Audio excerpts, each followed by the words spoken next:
Welcome to the Awakening podcast, where we have truth tellers and not whistleblowers, where we have facts and not conspiracy theories. The podcast with solutions. And my guest is all the way from the USA. Please welcome Stephanie.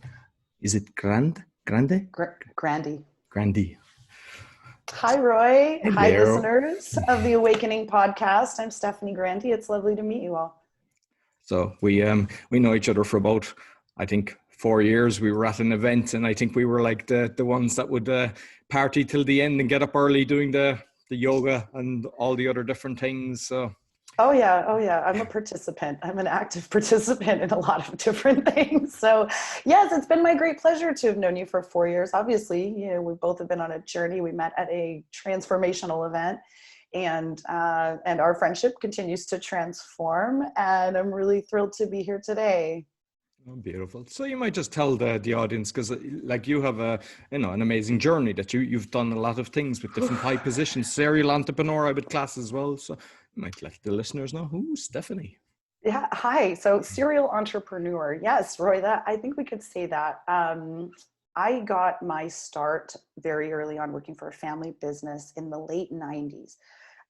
And we were focused on electric power quality distribution. And I worked for some of the greatest minds in three-phase ungrounded delta configured power systems. And in fact, translated for them, interpreted for them, wrote reports for them, and helped to get their message across to people who maybe weren't on the same technical level as them, because they had important information to share. And somebody needed to be able to interpret it. And in working on electric power quality distribution, like I'm talking large industrial equipment that ultimately allows for you to be able to, for us to be able to have this conversation right now. I'm hardwired. My laptop is being charged right now, and I'm in the state of Georgia, in the United States of America. It's about a 95% chance that every bit of energy that I use is coming from a non-sustainable and non-renewable source. Now, I didn't really understand that right away, but after 24 years of working predominantly in the military industrial complex and in international oil and gas, I retired. All right, fine, let's be real. I rage quit. And then after 24 years, we realized it could be in a retirement, but there was something of me that was awakening, and I wanted to do something different. And I had come across some information that led me to believe that the time was then. And so this would have been 2015, 2016. And I found out about this interesting thing called industrial hemp. And it appealed to me greatly because some of the oil companies that I had been working with were going into contracts for industrial hemp for biofuel. And much to my dismay, they didn't want for me to participate in that at all. But I was really intrigued by it, because I said, wait a minute, this could be pretty neat. Now I'm, from the American Southwest. So I was born in Arizona and spent most of my, growing up, the place that I really call home, which who knows what that is anymore, is Durango, Colorado. So I'm a Durangotan. I'm from southwestern Colorado, and my journey in oil and gas took me all over the world. I consulted on 5 continents for some of the largest corporations on the planet. Without getting into too many details about that, most of what we were doing was helping people communicate more, and also helping people understand the connection between the input and the output. For every action, there's a reaction. And I was able to get some high-level information about this, like, 3-phase systems and single-phase systems. And then somewhere along the way, because I straddled both industries for a little while, hemp and oil, and they're really not aligned. Just far too much of a diversion. And the one thing that I realized through all of it was that it's all energy.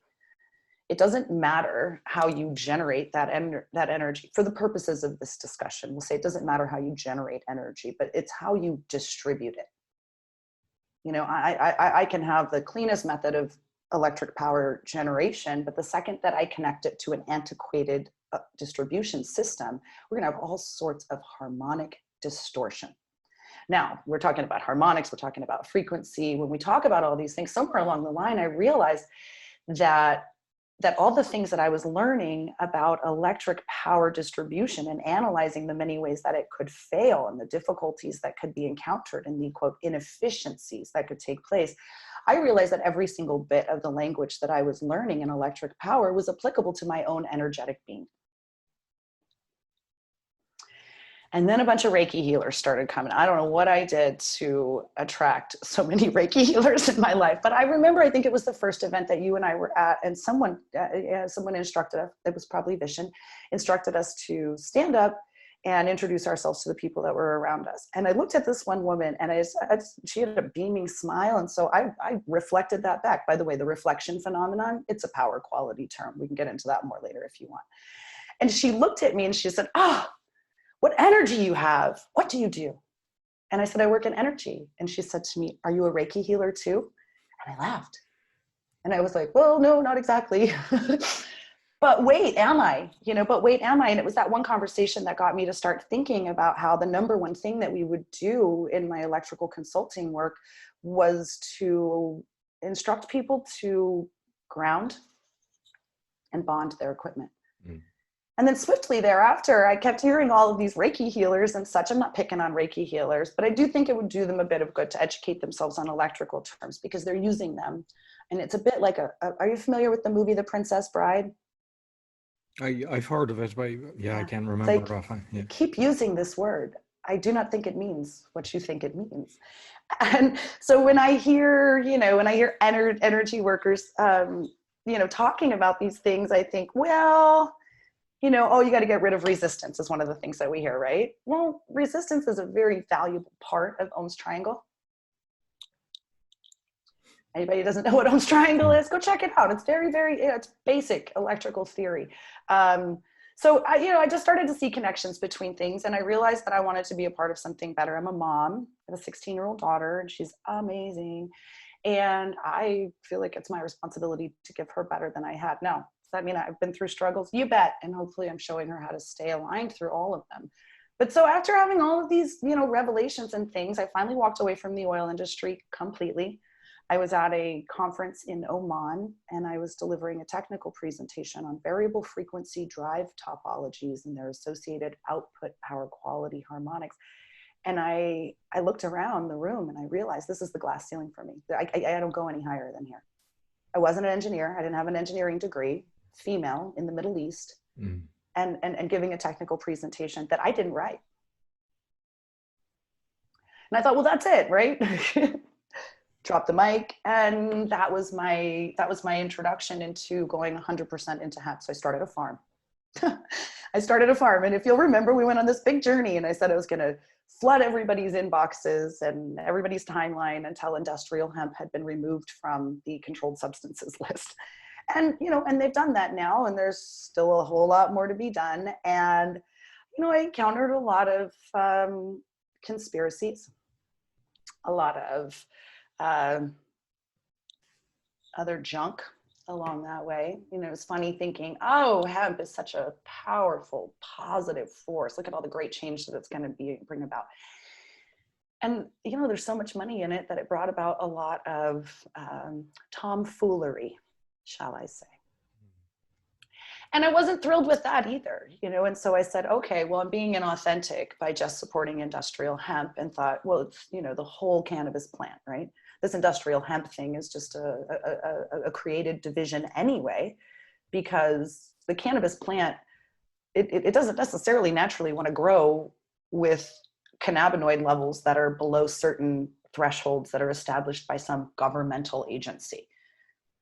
And it's interesting that we grabbed that here in the US because Canada started that one, I believe. And, ordinarily I'm real fond of Canada and Canadians, but, their imposed definitions of industrial hemp have really, in my opinion, outlived their welcome. It's time to redefine that as well. And so do you know when it was actually kicked out? Because I remember, was it Ford had a car that was made of hemp and running on hemp? And it's over 100 years ago. Yeah. So when did they start banning it? Yeah. When did they start banning it? 1937. United States here, Ann Slinger and, and all of that. I mean, there's others who could give the definition and the history of this a little bit better than me. But we'll say 1937 was with the passage of the Marijuana Tax Stamp Act. And at that moment, they just stopped giving out stamps to allow for people to grow it, because most of the US was by Westerners explored by sea. They got here by sea. Well, we didn't have giant aircraft carriers at the time that the United States was being set up. So most of those ropes that were used by those sailors, most of the boats that were built, most of the sails themselves, the sacks, the clothing, most of that was made out of hemp. And you have certain places in the United States, like the Hamptons or Hempstead, any of these places that have this sort of a name recognition back to hemp. They were more than likely started as some sort of a hemp farm. And generally speaking, you could say that Canada was really growing a lot of hemp for a long time for the French. These are generalized statements. I can get into more detail, but we're just going general here, right? So in the US was basically growing hemp for England. And that lasted for a while. Then comes 1937, and people have enjoyed cannabis for as long as there have been people and as long as there has been cannabis. And in 1937, it was banned effectively. And it was around the same time that the United States filed a patent on cannabis, marijuana as medicine. So you get into this thing too, where even the name marijuana comes from a desire to create division between the races. That's a pretty poignant topic right now, given everything that, that's happening in the world, and it's not the first time that groups have been vilified. The name marijuana, they started using that because it was an attempt to associate this drug with Hispanics. And now, I don't know if you've known any Hispanic people. I certainly haven't. All I have to say to that is, ole, I love it. So I'm glad that we're finally understanding, the many ways that public policy in the past has served to create division between us, because hopefully we can open up this dialogue and just get people to understand. It's fine if we didn't know, but now that we know, let's get on and get over with it. So I said, forget it. I went and I was fortunate enough to be selected to be, in 2019, I was the co-master of ceremonies for the World CBD Awards in Barcelona. And we had a blast. We gave out some great awards to some great people and some great products. Apologies for that. And we talked about getting... Because we were going to go on an hour later. That was my reminder for our call, but we've changed it. So. When you're hot, Roy. What are you going to do? So I had gone over to Barcelona and thought I will, I want to pass out awards to the people that are doing the best work out there. I have a pretty high work ethic. I'm well educated and I have lots of experience, and I only want to work with the best. And that's true. It really is true. And when I was there, I discovered a company that was doing the best that I could see at the time. So I took a position with them as managing director for their Antigua operations. And this was a global company in cannabis. So I'd effectively gone from international oil and gas to being an international influencer in hemp to being a managing director for 8 business units in a foreign location. And that went as well as it could have gone. And, and quickly I saw that there were things that were going on here that I just couldn't stand for. The number one thing, my goodness, was the amount of kidnap and ransom insurance they had on me. It's like, you're putting a target on my head. Like, well, don't dangle that carrot in front of people.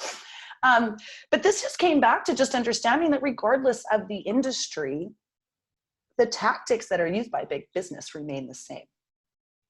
It doesn't seem to matter. And then I thought, I've got to get to the base level of all of this. And so that's why now I'm selling the dirt to any of these companies that wants to operate on them. I like to break it down to the lowest common denominator. And rather than sitting in the Caribbean watching people sell passports, because if you're not aware of citizenship by investment programs, check it out. CIP nations, check it out. Just by getting out the door. And I know this last year, a lot of people haven't been able to travel the world. But as I've said, I've had my boots on 5 continents, following a variety of different industries along the way. And I see the same levels of corruption that come along. you know, unfortunately, if you're a woman and you're single and you're not interested in dating someone professionally, it can become very, very challenging. You know, if you don't align yourself with the right people, you can get royally screwed over. I'm not going to say that hasn't happened, but, you know, by this awakening, perhaps what we can all do is just make better choices. So many, many, many years ago, you know, while making this connection between all these industries that I've served internationally, you know, just by going to places, you see different things. And especially in the Caribbean, I saw things that woke me up. They woke me up. You know, seeing the class division, seeing the you know, seeing all the roads being rebuilt by Chinese construction companies, you know, going international here lately and seeing, you know, really scant trace of what was once America's greatness. You know, I mean, it's disheartening and disenchanting. And also, you know, something that I'm not somebody that wants to say that America has to be the number one out there, but goodness, we do, you know, 300 some odd million people.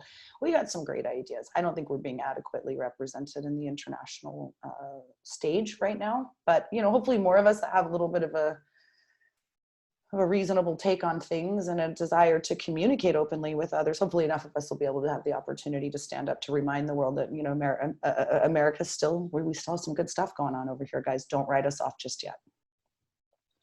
But what I discovered is that it all has to come back to love. It matters how you feel. You know, I sat and I beat my head up against the wall so many times over what were perceived failures, and that I realized it didn't matter what anybody else thought. It mattered what I thought and how I felt, not from a point of selfishness, but from a point of being able to allow for this awakening to come through. No more anger, no more hatred, no more, you know, that it literally is just as simple as, you know, a Beatles song from a long, long time ago. All you need is love. And I think that's the harmonic vibration that, you know, that I hope to reach and achieve. You know, I'm a big follower of one of your previous guests, David Icke. Yes. Yeah. Yeah, I'm a big follower of his. I read some of his stuff in the 90s and it jolted me. It jarred me because I had been exposed to some of these things early on in the 80s in the American Southwest, what was known as the New Age movement. And there was nothing really new about it, but you know, there was a lot of stuff that was coming out about world changes, climate changes, global changes, perspective changes, you know, the dawning of the age of Aquarius, you know, all this cool stuff, automatic writing, astral projection, you know, channeling, meditation. You know, I had my first group meditation, I think I was 11. I was like, wow, this is really weird and I like it. And no matter where I've been, no matter what I've done, and no matter who I've interacted with, I can tell you it's always gone better when I've chosen the route of love. And I was told that ages ago. I was told that mankind was, I think I was 11 years old. Like I said, I was told that mankind was created to till the soil for the gods. And that there were forces at play that we were not aware of, you know. And what I see happening now, I think it's more important than ever for us to rise up in a vibration of love, because as you said in your podcast with Mr. Icke, we were told that this was going to happen. We were told there were atrocities happening to children. We were told that there were atrocities happening all over the world, you know, and now we're all quarantined at home, and I'm seeing some signs of it being, you know, fixed. But as it relates to things like energy and our own personal energetic fields, you know, look up adrenochrome, okay? Everybody should be happy all the time. We are less valuable to those that would choose to, what's the word I'm looking for? We are less valuable to those that would choose to want to manipulate us or drag us into a conspiracy theory when we are operating from a resonant frequency of love as opposed to a resonant frequency of hate or fear. Yeah, it's just, you know, everything that I've seen about the nastiest things going on in the world tells me that what they're looking for is our fear. So I'm just making the choice now today that I'm not going to give it to them. I think, because I mean, I'm looking at this for years, and I believe that they're intentionally given the information, one, to confuse them, but two, to have anger. Because if you look at, there's a lot of people kind of doing similar to what I'm doing, but they're doing it from anger and rage and how are we going to change this? And I actually agree with you, because that's the one thing that they don't have: love. You know, that you just have compassion and forgiveness, and that is the one thing that affects you. And I'll bring in another point. Did I? I did it. Yeah. It's a unit of electrical measurement, measuring resistance to ground. Yeah, you heard it here. I couldn't agree more with you, Roy, really. And I'm not going to sit here. There would probably be those that would watch this and laugh if, hearing me say that I would focus on love. But my capacity for love is the opposite end of the spectrum. I have a great capacity for anger, a tremendous capacity for rage. I told you, I rage quit my job. I even spoke to my family in more than a year. I just simply had enough, and that rage, that anger that said enough is enough. Yeah, it's a struggle. It has been a struggle. It gets easier the more that you do it. But I think that the best thing that any of us can do moving forward in this life, because frankly, it's the one we've got right now, is to align ourselves with love, forgiveness, understanding, to try to be more compassionate with ourselves first.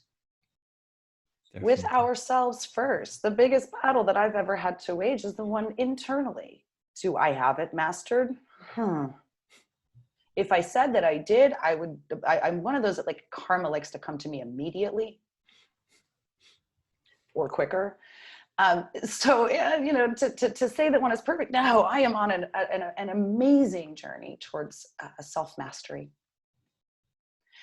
And every single time I fail, and every single time I feel like there's nothing else to do, something comes back and reminds me that anything that I'm doing that's making me feel those icky feelings is not aligned with who I am or why I'm here. I'm supposed to be a ray of sunshine. Now, for whatever the reason, I got, the degrees to go and travel internationally and do business. I speak the language to be able to go over and do these things. And I maybe haven't found the industry yet that I really want to serve long-term. Maybe it's empowerment for others. I don't know what it is, Roy, but I know that I'm not going to get there unless I look at my own harmonic distortion and try to clean up my own sine wave. Now, I hope everybody in the audience maybe it's knows teaching Reiki healers how to understand electricity properly. I have a course, and it's called Basic Electrical Theory for Energy Workers. You keep using this term, but I do not think it means what you think it means. So yeah, I actually do have a course that's available for Reiki healers. One of the other things that I do is guided meditations. A really cool thing is I've often had the great pleasure of working on teams who deploy to remote locations and essentially mastermind an ongoing business, and it might be a startup or an ongoing concern, but nonetheless, when you bring groups of people together and bring them into the same level of consciousness and have them journey within their mind together. Some of the coolest inventions that I had the great opportunity to work with, from identification of the failure mode in a root cause failure analysis to identification of the solution, creation of a product or an idea, making the betas, making the prototypes, and then bringing them out to successful market introduction. Some of those greatest inventions that I've had the great opportunity to work on through patent phasing came about through meditation, a group meditation. And, it's something that my mother taught me to do when I was very, very young. And I kind of shied away from it for a long time, but then I realized this is valuable, beneficial stuff. Frankly, people are turning to meditation more. And I believe that there's a channel, a frequency of invention out there. Nikola Tesla, I believe, said that if you want to look to the future of everything, look to energy. And so while I had the opportunity to go and do actual electrical surveys on remote electrical installations, I feel the same thing happens when people come together. And that by coming together with like-minded people and then engaging in some practice such as meditation, what we do in the way that I like to explain it is we're increasing the conduit size. Sometimes you can have an electrical installation and you can't get the wires, or you can't get whatever it is that you're installing as close to the point of common coupling as you'd like. And so what do we do in those situations? Well, we increase the wire size. We bring that point of common coupling closer to the device or the piece of equipment that we want to install. So why can't we do that with people? And it's a thing that happens. Yes, I'm a burner, for those of you who haven't figured that out just yet. I helped to organize an amazing theme camp out at Burning Man called Rancho Sparkle Pony. I'm not a sparkle pony, but I do have rare and epic sparkle pony moments, and they helped me through that. And one of the things that I visually saw at my first burn was a bunch of people together in really states of joy and bliss. And energetically, I could see our connection to the divine. Now, when I say divine, I mean that source creator energy. Father, Mother, God, whatever, whatever it is for you, there's still an energy around it. Whatever it is for you, when you gather, wherever two or more of you gather in my name, I am there. Now, this might sound like it's a strictly Christian philosophy, but it's not. It's wherever two or more of anything gathers, it is there. And so I enjoy taking people down, especially groups. Like, the more tacky you are, the better. Like, I'll just get super excited about that. I like to take groups of people down into meditation and bring them to that frequency of invention, of innovation. And we say a big prayer before we go into these things by saying that whatever might come forward, no harm can come of it. Only the very best can come of it. For I put it to right action in my thoughts, words, and deeds, and I ask it in the name of the deity to whom I pray, Jesus Christ, amen. And why I say I ask it in the name of the deity to whom I pray is because it's irrelevant to me to whom you pray. I don't care. I care that you pray. And if you're going to be meditating with me, then you know what? Bring them in. There's some good stuff out there. And I say the more the merrier. So that was part of the last few years. I've been doing a lot of startup consulting and seeing a lot of really intelligent people struggle to have their ideas come through into what it is that they desire for it to be. And so that's, it's a talk about diversifying a bit. But yeah, it all comes back to love. It all comes back to, so Roy, I'm also working on a book. No surprise there. It's called The Spiritual Caveat. So that's coming soon. Yeah.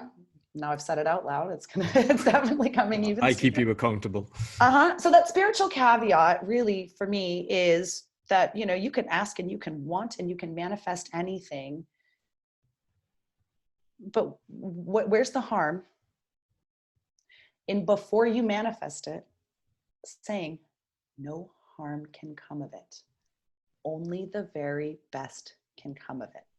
So that's really my call to action, is that in anything that you do, before you do it, maybe just try it out and say to yourself, say to others, I'm going to call this into my life. Like, Roy, I got some, we've had some great discussions because we're friends, and as I look to manifest new things into my life, I insist now upon saying with it, this is accountability to myself and to others. I'm a powerful manifester. You are too.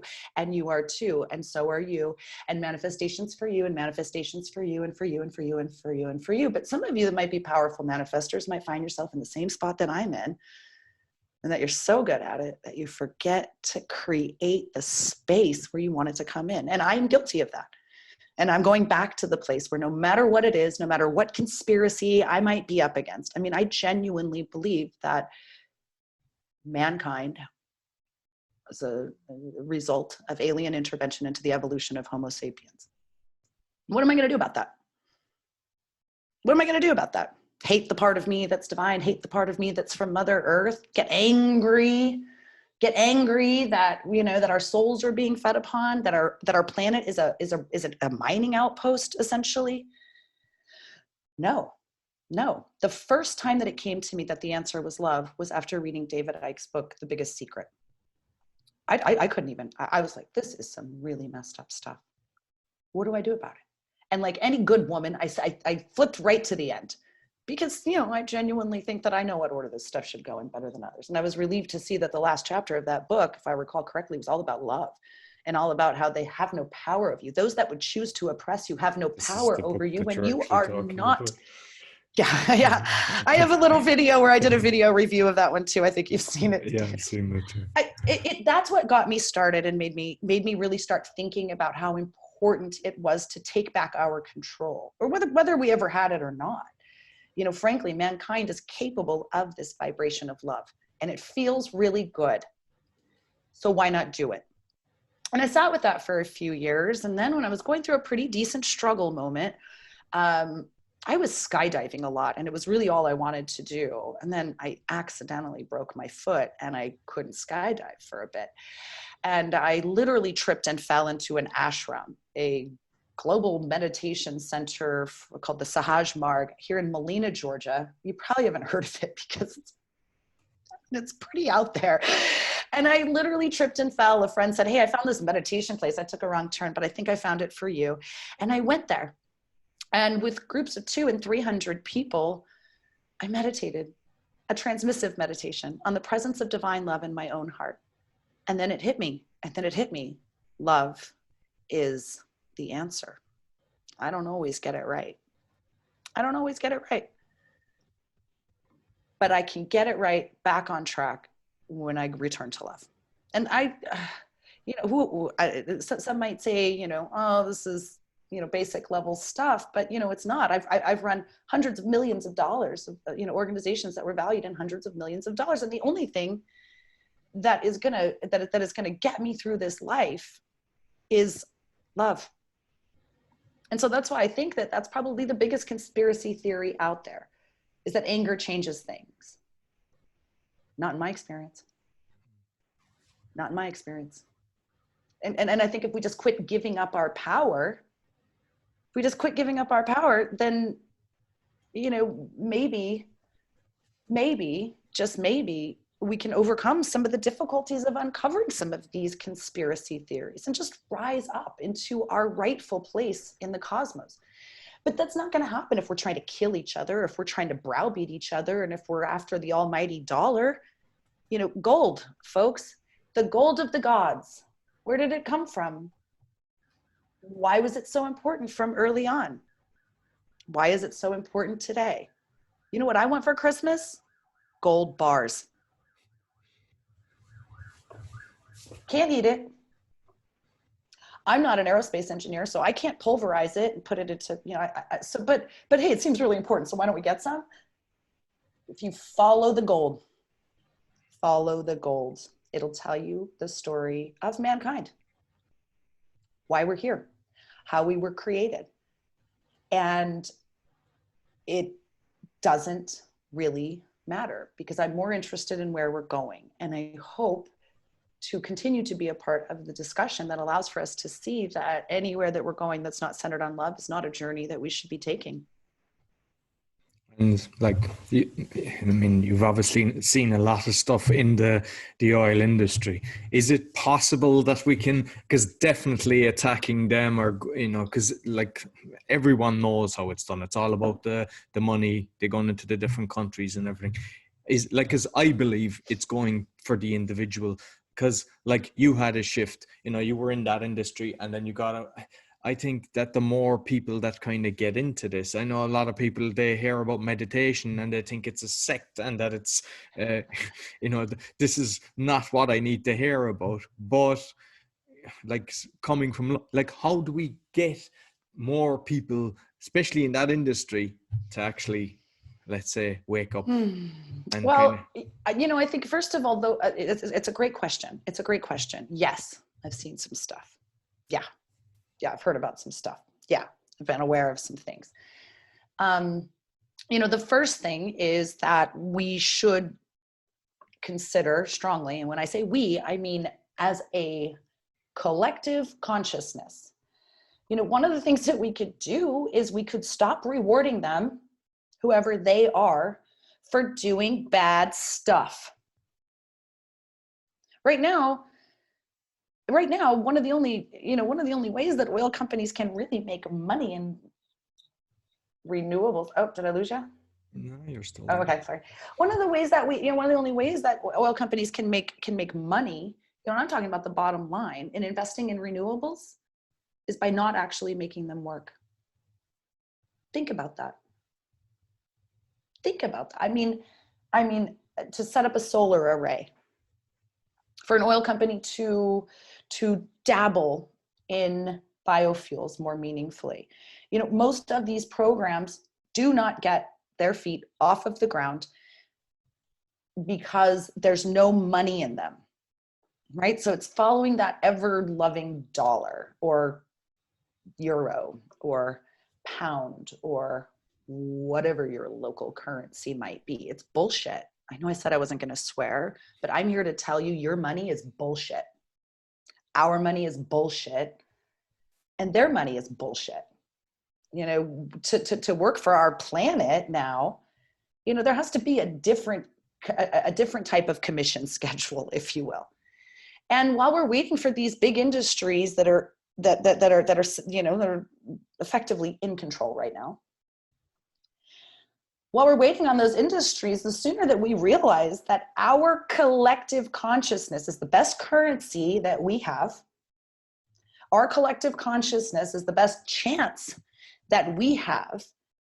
And so I say, don't listen to them. They tell you don't talk to your neighbor. Talk to your neighbor. Fine, you want to socially distance? That's great, but get on the phone. Have conversations like this. Go out into the world. And fortunately, we live in a time where we can do that digitally. So do it. If you meditate and you're someone who has derived great benefits from meditation, tell people. Tell people. You know, it's like, you know, once upon a time, high heels didn't exist. Somebody made them and told other people about them. And now we're all wearing them and I look better in them. So this is a good thing, right? Maybe that wasn't the best, but you know, but once upon a time, none of the things upon which we rely existed. We are the ones that we've been waiting for. What kind of change do we want to make? And that change and that journey starts within.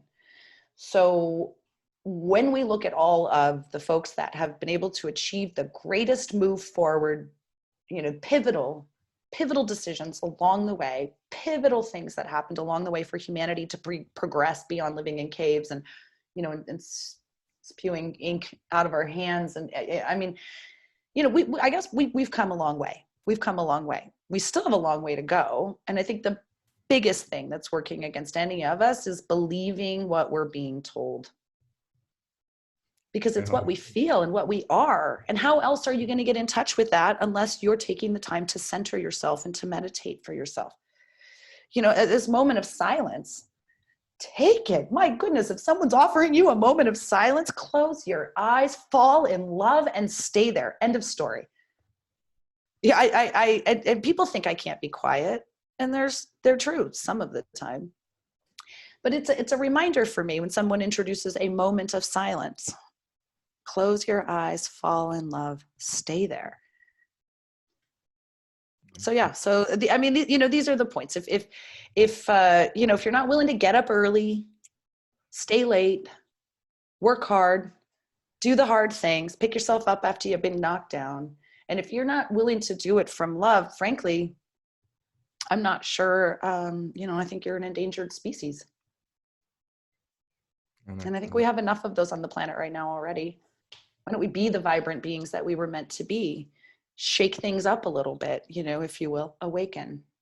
Yeah, and I think when you get into the meditation as well, your intuition it increases, and then you can start seeing the good and the bad, and you'll end up surrounding yourself with the right people. Because even with our circle, you know, there's hundreds within the kind of the tribe that we met, and they're all still connected, and there's some amazing people that we have you know, had the chance to become friends. I give great thanks for all of my international friends and experiences, for they have allowed for me to return back home and to be as much of that change as I can be.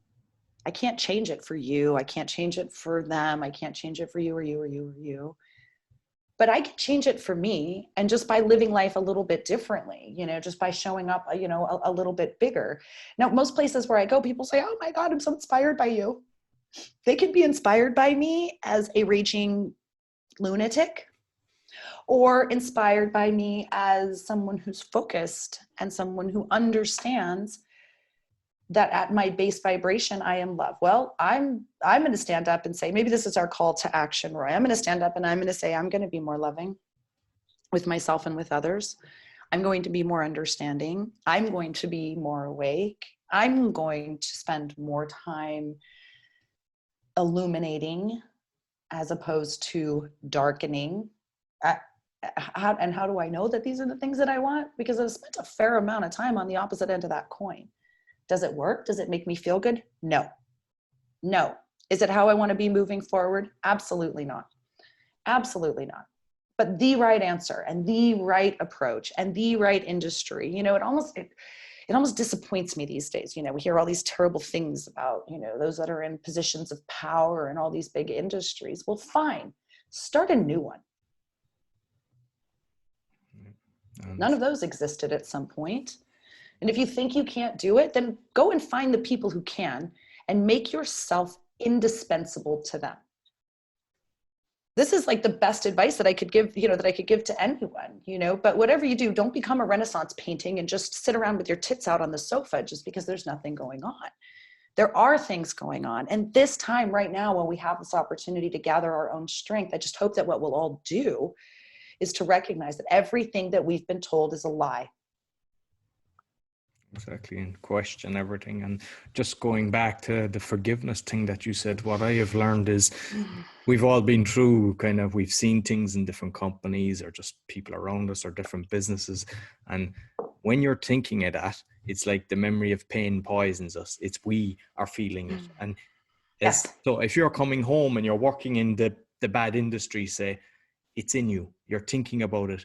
And deep down, unconsciously even, you might have the 250,000 car, you might have the $1 million home, but it's within your cells, you actually think of this. And once you change and once you start doing what's right and knowing what's right, and you can look yourself in the mirror and go, I'm doing what's right, it's you live in bliss. The awakening of self. When I think upon myself and who I was and what was important to me, let's just say late 90s, early 2000s. Well, Roy, I was driving a Hummer and I didn't give a crap about what kind of gas mileage it got, because first of all, it was diesel, and second of all, I was working for the oil industry. Now, what sort of a short-minded mentality is it that allows for someone to say, to hell with this place that I live called the planet. I'm just going to destroy it as much as I can because I'm supporting my customers. Has anyone ever thrown up on your podcast? Because, all right, so I'm good. But, I think back on it and I think, I could hate that version of myself that did that. Or I can look upon her with loving eyes and say, you didn't know what you didn't know, but you know it now, so knock it off. Exactly. I think that is a beautiful point, because even if you say, look at the police that are beating up people or whatever is going, there's a lot of crazy stuff going on at the moment. Take a deep breath. You Whatever it is, forgiven. Take a deep breath. It was yesterday. You can change today and you can move forward for the betterment of everybody. And don't be judged for what you did yesterday. I don't think there's anybody with a clean slate, to be honest with you. We've all done things and we look back and we go, how did I think that way? But you're not that person. You can change. You're a different person the next day. And once you, like the way I talk to some people, I say, if you wake up, you don't go back to sleep. Because it's the best way. It's the best way of feeling. Yeah. I've had times where I have literally wished that I could pull the veil back down over my eyes. Now those moments they're fleeting. They don't last long at all. But in those moments that I want to just pull the veil back down over my eyes, I say to myself, you can't go back. You can't go back. And the only time that I feel overwhelmed by the burden of the past or the need to just get up and do whatever it is that I got to do today, because I want to be a Renaissance painting sometimes too, but it's not in the cards. So, or at any time that I start to feel too lost or like too much of a struggle or too much, and it's because I've lost track. I can take that back. I mean, we've talked about my work in electric power distribution. I wrote all the reports for the failure analysis. So by analyzing how things fail, you can get a pretty good idea of how to make them work better. And in my own personal journey on evaluating my failure analysis, I dare anybody out there to come out with more failures than I've had. Bring them. Let's chat about them. Let's sip the tea over that, right? And it's because I have gone through so many different reminders that it is a struggle when it's not coming from a place of love. I find that peace in just reminding myself that if I'm upset with somebody, by what rights? By what right? Whatever it is that I'm angry about with them, there's something I need to fix within me. And in those moments that I can do that, the struggle is gone, or at least maintained to an acceptable level of resistance. And I love, there's gonna be a lot of electrical jokes in here.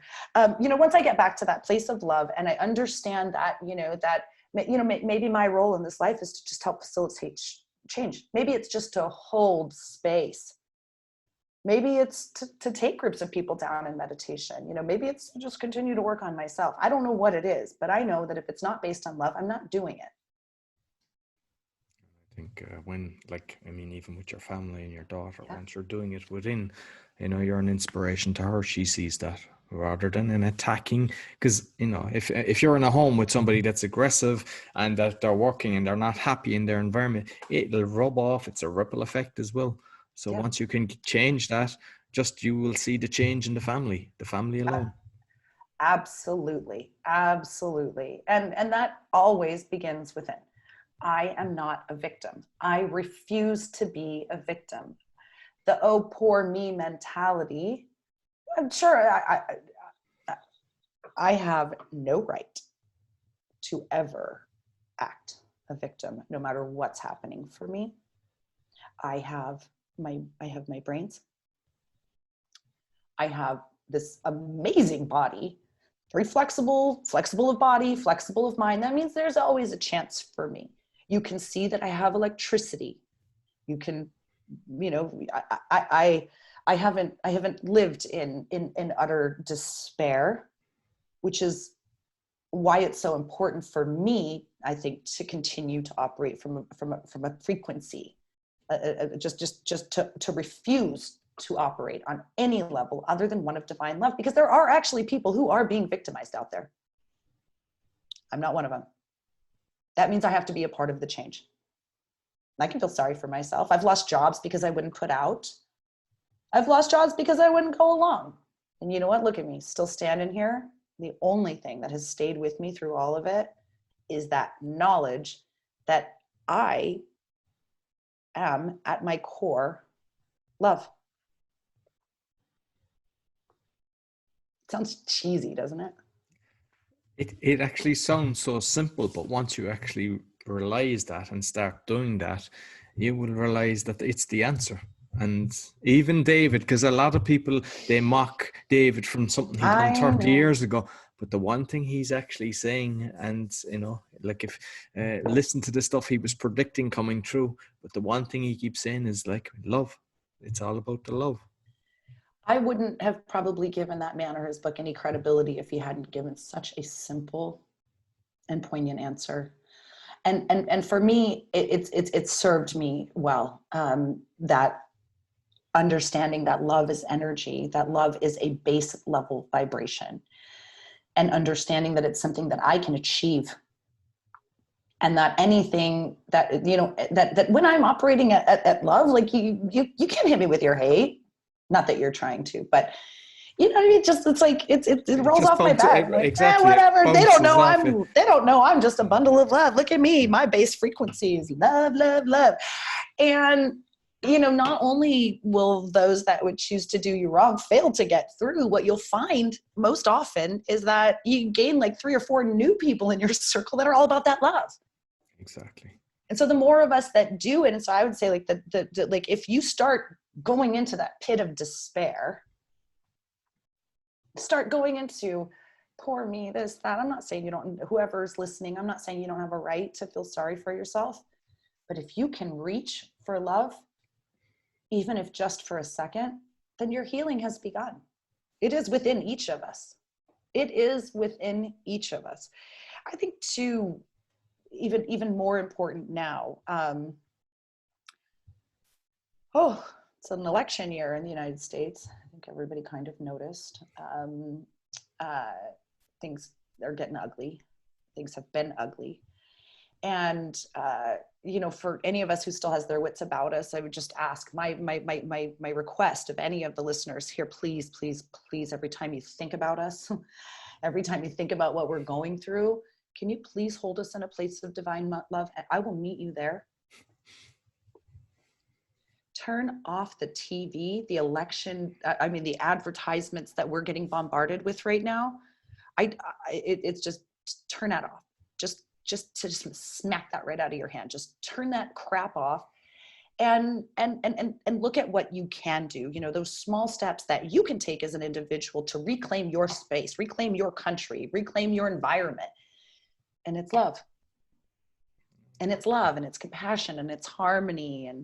And sometimes it's hard because you have to be vulnerable in order to do that. And we're all taught to just be so strong. And well, you know, I think the greatest strength comes from knowing that we can't do anything worth doing unless it's being done from a place of love. Exactly. End of, as my dad used to say, end of discussion. And Yeah. like you're talking about, like, I don't watch the news or the radio. I turn on, even my son, like he's conditioned, like it's like turn, you know, if we're listening to music and it's on the radio and the news comes on, it's like a split second that you're reaching for the button to, and some people are surrounded by that, listening to it. Tell me one time where maybe there's 1% of positivity in the news, but not really. I wouldn't even give them that much. So if you're listening to that, that's going into your head, and then you're talking to your friends that are watching that, and you're just circulating this negativity. Why don't you do something different and just go out and talk about the beautiful things? I've often done that with my son. It's like, okay, what are we watching that's beautiful? You know, because I wake him up. I tell him, okay, look, this is 5G. I explain to him, look, these are the towers. These are all the cameras. So, and we had a game of spotting it. And then I thought, okay, no, let's look at all the beautiful different things, and we'll look at butterflies, we'll look at different types of birds and everything. And, you know, so that, like, even, I mean, we've been through bad stuff. Like, if I go around telling everyone my bad story, you have to talk at a certain time without a doubt, because it's fresh new. But if you make that your narrative, that you keep doing it, who's the person that hears it 100 times? Is you. And it keeps you down. Yeah. And so you need to change the story, change the record. And like, there is times that you'll cut people out of your life, and you know, maybe they'll come back in, and there's times maybe said, they won't, you'll and attract maybe you 5 positive people that you never even knew, and you just connect on such a nice level. And you know what? Maybe you're like me. Maybe some of your viewers and listeners are like me, and maybe they don't like a previous version of themselves. Forgive that version and be the one that you want to be today. And don't let anyone tell you that because of what you did or what decisions you might have made in the past, or maybe you yelled at somebody, you know what? Get over it. Get over it. Because as long as you have this one moment, as long as I have this one moment, I woke up this morning, and as he said, I messaged you, I didn't date anyone inappropriate for me yesterday. This is a big, big win, guys. You know, celebrate those little wins or those big wins wherever they happen, but have enough. And this is for me, this is what I'm saying to myself. And evidently this is what the listeners and viewers of the Awakening podcast get to hear today. And that is, have the courage to forgive yourself. Because it takes courage. It does. It does. Love all those parts of you. Are you perfect? Yeah. Are you imperfect? Yeah. Get to be all those things all at once. And it's okay. There are going to be some people that are going to jive with that. There are going to be some industries that are going to jive with that. There are going to be some opportunities that are going to jive with that. You know, every time I have said no to something that was not for me, something better has come along. Now, why? Why is that, Roy? I don't know, because I expect it. Because I expect it. I expect for things to get better. And because of having that expectation, I expect for things to get better. I expect for the things that I do to do no harm. And just by setting that as the bucket that holds everything in my life, I make it so.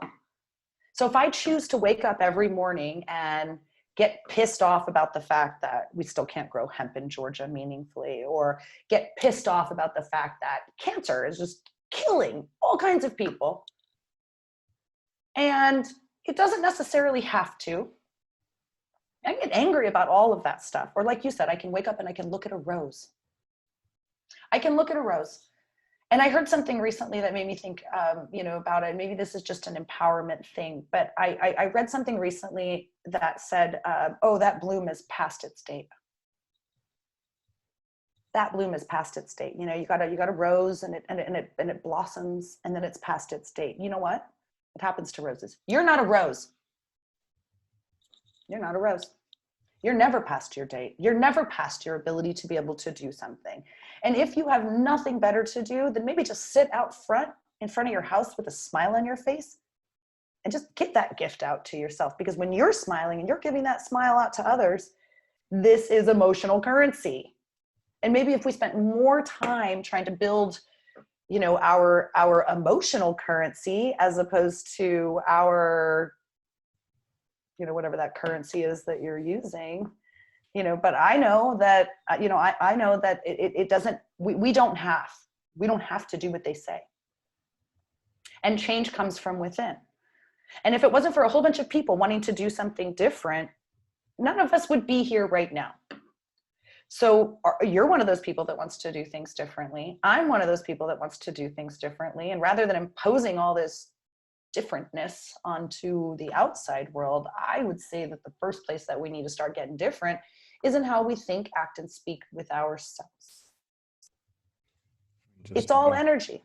No, definitely. And just regarding the positivity, because we had a Toastmasters meeting a few weeks ago, and there's a girl, Houston, and she wore kind of silly hat with a unicorn thing on it, and kind of dared herself to just walk home, and just, but you see people smiling, and not everybody will, some people will kind of look at you crazy, but it's you benefit from the smile, because if you're walking along and you have to put a smile on someone's face, does you get that energy? So I encourage people, put on your silly hat and go out there and make people smile. Here's one. Okay. So from back in the 80s, when I was doing a lot of group meditations, and some channeling and some other stuff, we had an entity come through that used to make us practice the belly laugh. Make you start going, ha, ha, ha, and make you start laughing. And the second time that I saw that in my life, I had seen this come through in a channeling session in the early 80s. I thought, well, that was weird, but it sure felt good. The next time that I experienced that in my life was when Psalm Isadora was leading us in a group meditation at one of the Awesomeness Fests. And she got up there and she went, ha! And I realized this goes back to like Tantra. It goes back to how you handle your own. And think about it. If you force a belly laugh, how do you feel? Well, it's pretty funny, isn't it? It's pretty funny. You're laughing, aren't you? Belly laughs are always good. The feeling comes from inside before that corner of your lip starts to turn up. And it's that feeling that I want everyone to spend a little bit more time in if they're not happy with the way things are going right now. If you're happy with the way things are going right now, maybe you should give me some advice. Because I don't think it's fantastic, but I'm happy with the journey that I'm on because I know that there's still good that I can do. I'm sure there's thousands of people that have just thrown me away, maybe tens of thousands. Good, bye. There's still more that I can do. And that starts each day by making a new choice. Maybe if you're the kind of person that wakes up and you immediately turn on the news, do us all the favor. One day, turn it off. I promise it'll still be there when you're done. These little tiny, out even better again. Yeah, these little tiny changes, and they all start. They can't even be facilitated unless you're willing to change your own internal being. And why feed it with more corruption? Why don't we all just get like right into those warm fuzzy spots that are inside of us that remind us that we are love? And damn it, if you can't find it out there, then find it in here. And I really think that this is probably one of the biggest untapped resources that's available to us as human beings that we are, for whatever the reason, for a large part, just not choosing to look at. It is my choice how I react. It is my choice how I feel. Well, taking it back to being a powerful manifester, what harm is there in feeling good? Because then I lose the feeling of, I lose the ability to live in a forever of, waiting for the next shoe to drop. I'm not even wearing shoes right now. That shoe's not going to drop. Let's get real. Believe in happiness, be happiness. And the only thing that you get is your present moment. That sounds pretty good, right? And then I don't have to let the monkey brain take over. That monkey brain that says that I should support some politician or not. I tell people, they want to talk about the president, whoever the hell he is. What's his name? Don't tell me. I don't want to know. And I'm not trying to take a blind eye to what's going on out there in the world. But if we didn't give him so much credit, then maybe he wouldn't have so much credit. I think that if we talk more about the things that we want, if we talk more about the change that we want to affect, if we talk more about the positive stuff, because Roy, I'm just like you. When I was starting to do some hemp outreach, I was like, oh my God, I've been lied to. We've got to tell people. And I went to go and find other people that were like me, that had an awareness that hemp was an industrial product, an industrial crop that could get us actually further ahead in our evolutionary stance of being, self-reliant and sustainable and renewable. I wanted to shout it from the rooftop. So I went to go and find all the other people that were doing it. Do you know what I found? A whole bunch of angry hippies. And they were mad and they were screaming at me. And some of them were even spitting a little when they were screaming at me. And I was like, you can take your hemp and you can shove it. My hemp is happy. And so I guess that's really the end result. After having worked in so many different industries, on so many different continents, on so many different countries, on so many different soils, the only time that I was ever really able to, or have been able to affect any positive anything in anyone's life, was when I was resonating from a frequency of divine love. And when I say divine love, I mean, it's that if anyone has a pet, that feeling that you feel when you look at your pet and, they're not like throwing up all over everything or potty training, and they're like really good and you're in love with them. It's that feeling. When you watch cat videos on the internet, it seems like a waste of time. I'm not so sure. Okay. I'm not so sure. I watch cat videos on the internet and I laugh my face off. A 30-second, political campaign. I'm just saying, just choose your influences more wisely. I know that I am, and I'm enjoying my own experience with myself a little bit more as a result of it. And, if you got to walk away from something, walk away from it, but try to hold it in a space of love, because otherwise you're just going to repeat the same pattern. None of us gets to escape ourselves. None of us does. And no matter where I've gone, no matter who I've worked for, no matter what I've done, it's been kind of crappy if I had a crappy attitude. And I've had a crappy attitude. But today's a new day. You wake up, you show up, you vibrate from a place of love. And then hopefully that becomes the norm. I want to see humanity get to a place where we're holding hands and laughing at these silly politicians. Like he thinks he's in charge. How funny, mute, But how many of us have the courage to do that? No, we want to go along. We want to go with the flow. We want to go along with the crowd. We want to, match our buddies, or ultimately, like a lot of us just seem to want to be defiant with whatever's going on. So I'm saying, instead of rebelling against something that you're experiencing, embrace your awakening and join anyone else, everyone else who's awakening to the realization that we have a choice. We have a choice. And we make that choice every day, whether we make it consciously or not. So what I'm saying is, wake up, please. Wake up, upgrade your thoughts, upgrade your feelings, upgrade your vibrations, and for the love of all that is holy, start loving yourself in all of your imperfections. Love yourself. You're going to be a better asset to the world, and you'll be a part of a change that is much needed, because I'm frankly sick and tired of sitting around in the gutter talking about all the terrible things that are going on and just getting mad about it.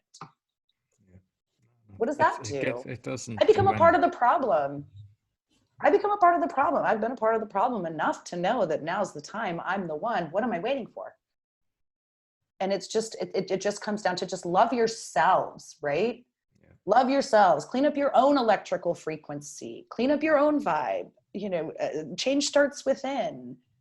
If you stub your toe, thank it for being there and move on, whatever. These might not be the best references, but hopefully I've made my point. And that is that all over the world, see lots of stuff. And the only thing that I can say that is a common thread for every single person that I've ever encountered on every single continent is that we could all use a little bit more love. Yeah, couldn't I'm not exclusively, I'm not talking about that romantic love either. I'm not excluding it, but that's not the point. That love vibration, that one where you are at ease, in harmony with yourself, because the change that will come about from our continued hatred and anger and divisiveness isn't really a change that I want to be a part of. Can't we just skip over all the BS and get to the place where we're understanding the role that our own energetic stance plays in the world that we're creating? We do have power. We can create. We are manifestors. Now let's do so responsibly, and let's start with ourselves. Exactly. And I'm not sure. That sounded preachy. Was that preachy? Because the next thing I was going to do is I was going to start a mega church and call it the Church of Act Right. What do you guys do over there? We act right.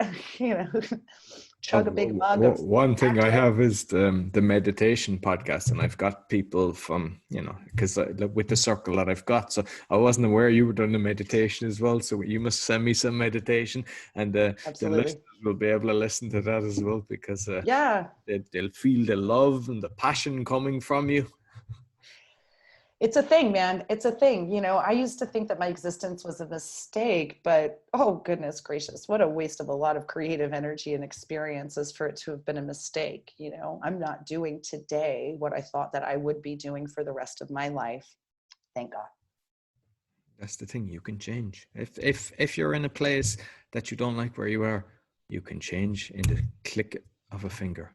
And even if you cannot affect a measurable change in the outside world, no matter what it is that you are experiencing, I promise you will be a part of the solution by rising above it energetically. I'm not saying that if you see mayhem and terror in the streets that you don't get involved.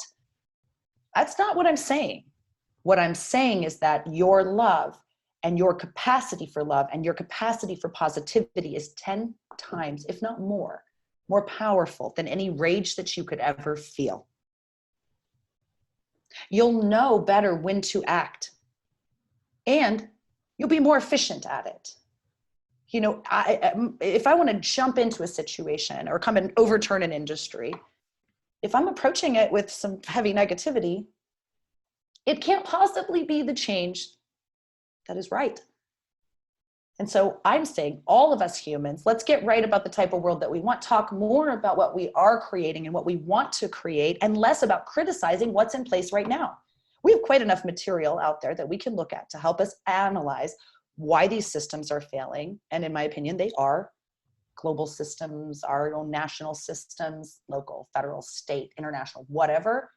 These systems are failing. Okay, now my long-term plan of, being a mega yacht owner and just being in international waters all the time is still not going to help me escape from myself.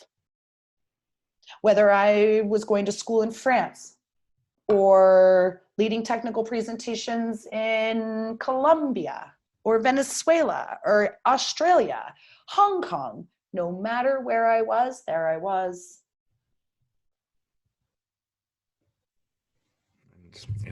You're talking about, say, like the aggression, how much doesn't help, because I would have had a fight for most days of my life growing up, and then when I started doing martial arts, because I know you're a black belt.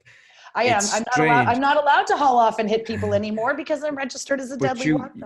From the training of that, you don't fight anymore because you're actually in control and you have your own beliefs in your ability to defend yourself. But it's the exact same in life, that you kind of, time slows down, you step back, smell the roses, and then you can make change. Yeah, it's true. I used to be a scrapper. I used to just throw blows whenever. I know this might be very difficult for anyone to imagine, right? And then, and then I did study TaeKwonDo. I did earn my black belt. And I did at that point realize that to do anything other than the structured dance that it was that I was taught, and that discipline, to do anything other than use an indomitable spirit, was a total inefficient use of my energies. Totally inefficient. I'm not saying I don't fly off the handle. Are you kidding me? Most of the time I can't even find the handle. But it doesn't make me invalid. It doesn't make me irrelevant. And it doesn't mean that I'm not right where I need to be. And where I need to be is focused on divine love. So whatever journey it is that I've had to embark upon, or had the great pleasure of embarking upon, it just became apparent to me that there was just nothing that I could do that was of any benefit or help to anyone if I wasn't right with me. And I know the times they are changing. I have a daughter. I look at her and I try to give her these pearls of wisdom. But most of all, what I try to do was to tell her the truth. And I realized through that desire of telling her the truth, because I felt growing up that nobody ever told me the truth. So who could I trust? I couldn't trust anybody. They were all lying to me about Santa Claus or the tooth fairy or who knows what. Goodness gracious. And I looked at my daughter and I said, honey, if a big man in a red onesie comes in our chimney, please don't give him cookies and milk. Please, whatever you do, don't do that. Please don't. I gave her some alternatives on things that she could do. And I just started really young, like telling this child the truth. And now, fortunately, she's in a spot where she's telling me the truth. And she most often just reminds me that it's just as simple and as easy as giving up the struggle and choosing to love oneself. Absolutely. Super corny, right? I mean, super corny. We start out talking about international business and international commerce and, and huge industries. And it comes back to that common thread of love. It doesn't matter what you're doing.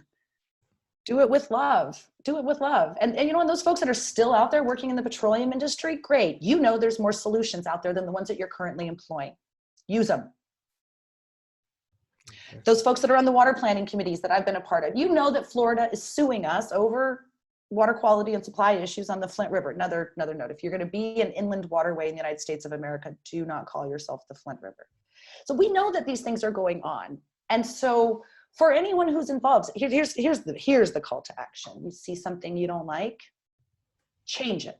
Not with your anger, with your optimism.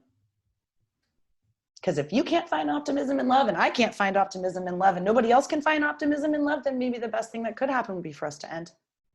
I think we're capable of a lot more. And as it relates to capacity and capabilities, these are, again, all electrical terms. So look them up, Look them up. You want to transform your life? Do you know what a transformer does? They make step up ones. They make step down transformers. They make all kinds. And you can choose which part of the electrical circuitry you want to be. I'd like to be a grounding rod. Beautiful. Listen, I think that has been wonderful. I think people should listen to what you have to say. So how can people find that sparkly smile of yours? Where will they find you? Well, okay. So probably one of the best places would be Facebook. I've been kind of hiding out a little while, just regrouping, just figuring out, I'm getting right with myself. I'll be doing a launch here pretty soon, but for right now, anybody that wants to connect with me, they can either find me on a group that I still manage called Indie Hemp, INDIEHEMP. That's on Facebook, or you can find me on Instagram as Star Captain Steph. I'm also on Facebook, my regular profile as Stephanie Maryland. So we'll be doing a new launch here pretty soon. I've been hibernating and percolating on a few ideas, and we'll be coming out, here pretty quick. It's been a bit of a transition, right? Going from international oil and gas and international cannabis to saying, I lead people in guided meditations, but I do. So this is, this is part of the journey. Also, I'm on my email every day. If somebody wants to email me, it's starcaptainsteph@gmail.com. So starcaptainsteph@gmail.com. I'll put all the descriptions and links on the podcast and also on the BitChute and YouTube. So listen, it's been wonderful. Thank you very much. Oh, always a pleasure. Thank you, Roy. And hey, share the love. I mean it. Have a good one. Thanks for the work that you're doing. I really appreciate it. Thank you. It's been great. Thanks everybody for listening. So that's all for the Awakening Podcast. You'll find all our episodes on awakeningpodcast.org. We're on BitChute. We're on YouTube. Be sure to subscribe, give us a thumbs up, and share with your friends. Until next week, take care.